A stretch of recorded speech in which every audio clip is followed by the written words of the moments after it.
www.deadjack.com.br. Passa lá e dá uma olhada nas camisetas do canal, com destaque para as novas estampas de Lovecraft, Vikings, Billy the Kid e Berserk. No sudoeste do Japão, existe uma cidade chamada Minamata, que sempre foi pequena, aquela típica cidade do interior, onde todo mundo se conhece e os trabalhos são simples, a vida era calma. Porém, em 1908, as coisas mudaram um pouco. Um acontecimento interferiria para sempre no cotidiano daquela cidade: a inauguração de uma fábrica da corporação Shiso. Não apenas melhores empregos, a corporação Shiso trouxe para a cidade de Minamata até mesmo um hospital para atender as pessoas. Essa fábrica, na inauguração, produzia apenas fertilizantes, mas devagar foi se expandindo e produzindo vários outros produtos químicos.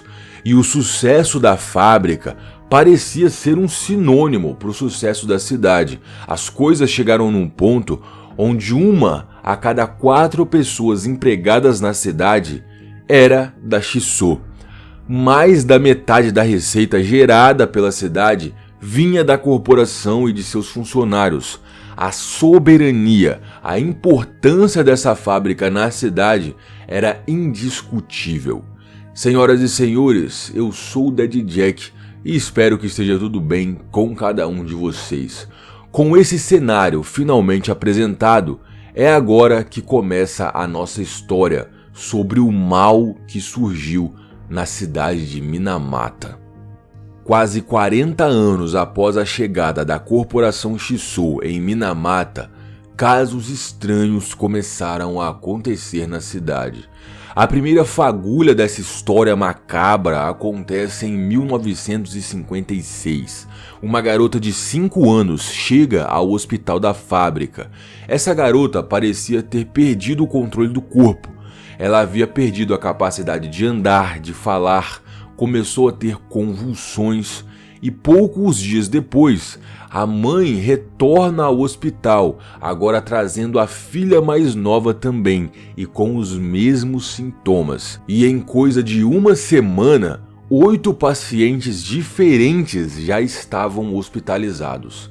E mesmo que ainda intrigado, o diretor-geral do hospital se viu obrigado a declarar uma epidemia de uma doença misteriosa que provavelmente atacava de alguma forma muito agressiva o sistema nervoso das pessoas. Junto desse anúncio, o hospital decide criar também o Kibyo Taisaku Inkai, Comitê contra Doenças Estranhas.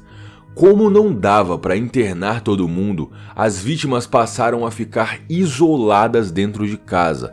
Todos acreditavam e tinham medo de que aquela doença fosse contagiosa. E com isso, cada uma das velhas e novas vítimas da doença misteriosa que se espalhava ficou isolada do mundo por anos. Anos e anos. Muito tempo se passou e nada foi descoberto. E se os médicos simplesmente não conseguiam respostas, a população, por outro lado, começou a buscar essas respostas no sobrenatural.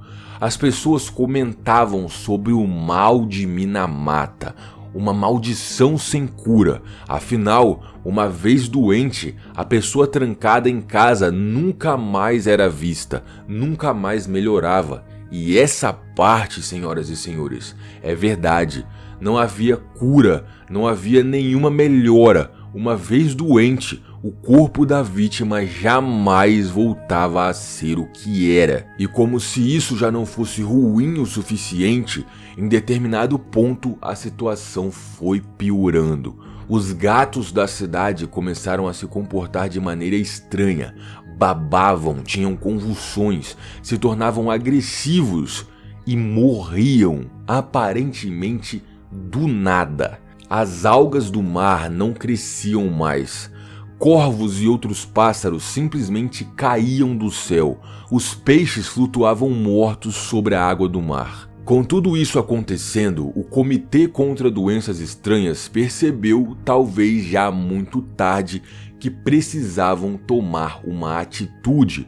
Para voltar a estudar o caso mais a fundo, 40 pessoas foram internadas no hospital da fábrica e 14 morreram, uma taxa de mortalidade de 35%, e mesmo quem estava vivo sofria demais.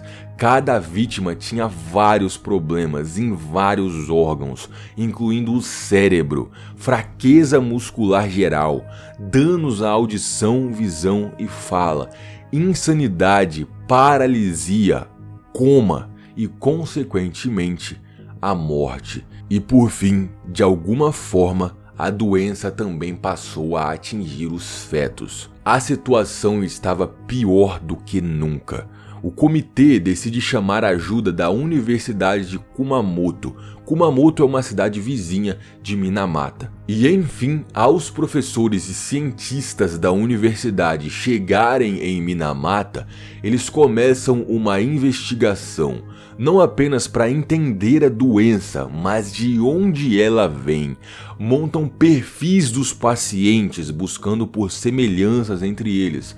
Procuram por esse tipo de pista. Seguindo o rastro, chegaram na Baía de Minamata. A maioria das vítimas vinha de lá, da região mais perto da praia, onde haviam principalmente pescadores. Eles e suas famílias comiam peixes e outros frutos do mar todo dia, e os animais de estimação, principalmente os gatos, comiam os restos de comida. Os peixes já mortos boiavam na água e os corvos comiam esses peixes mortos, ou seja, havia algo na água.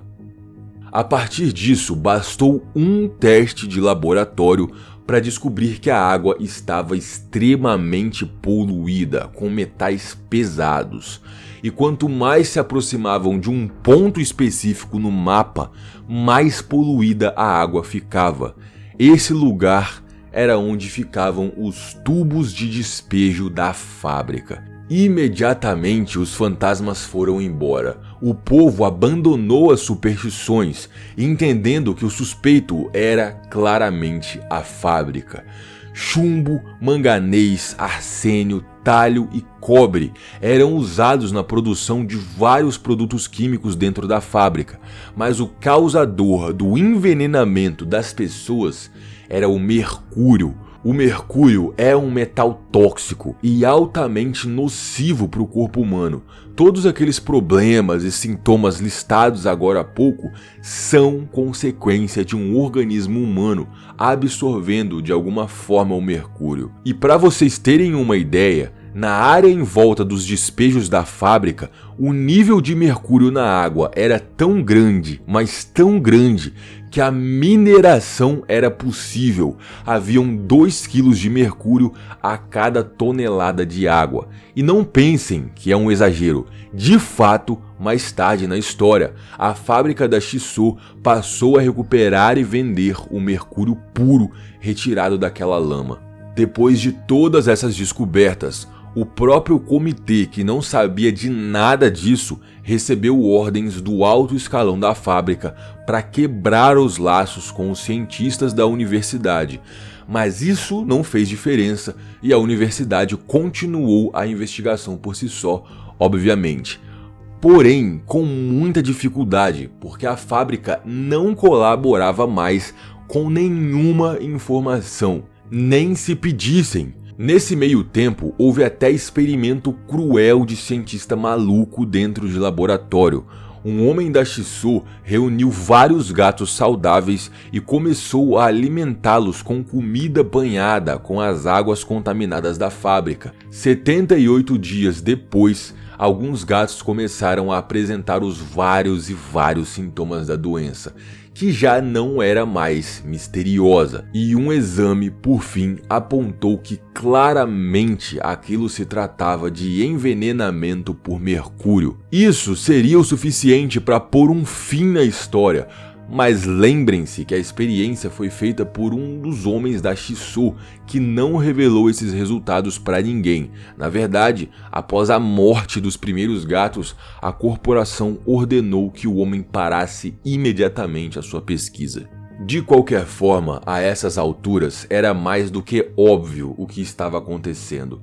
Apenas o alto escalão sabia disso. Uma pequena quantidade de pessoas guardava o segredo da corporação. Poucas pessoas destruíram várias gerações da cidade, destruíram o mar e uma profissão que sempre existiu naquele lugar. Afinal, foi proibido comer e principalmente vender peixe das águas de Minamata. Famílias estavam incompletas e pessoas condenadas para sempre. A revolta se iniciou.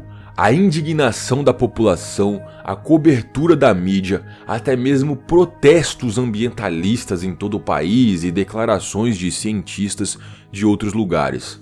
Depois de uma longa e cansativa quebra de braço na justiça, onde a corporação tentava se esquivar de todas as formas possíveis, mesmo após vários outros podres virem à tona através dos anos, as famílias receberam indenizações. Mas me diga, quanto de dinheiro você aceitaria para ficar aleijado, para perder a fala, a audição, a visão, para ver seus filhos nascerem com problemas? Ou ainda, o que um morto faria com dinheiro? Para a história da corporação Shisou, talvez isso tenha sido apenas uma grande dor de cabeça que ficou virada nas páginas do passado, pagando as indenizações e se adaptando às novas leis. Mas centenas de vidas foram destruídas, literalmente. Mais de 700 pessoas morreram e em torno de 3.000 sofreram dos outros problemas. E essa é só mais uma das histórias envolvendo a exploração e o desprezo exagerado pela natureza, que consequentemente acaba chegando aos humanos. Entre vários e vários outros pontos, podemos observar a ganância, a negligência com a responsabilidade, a falta de respeito pelo próximo. E se você acha que isso é um problema do Japão e estamos distante, não temos nada a ver com isso, pense 2 vezes.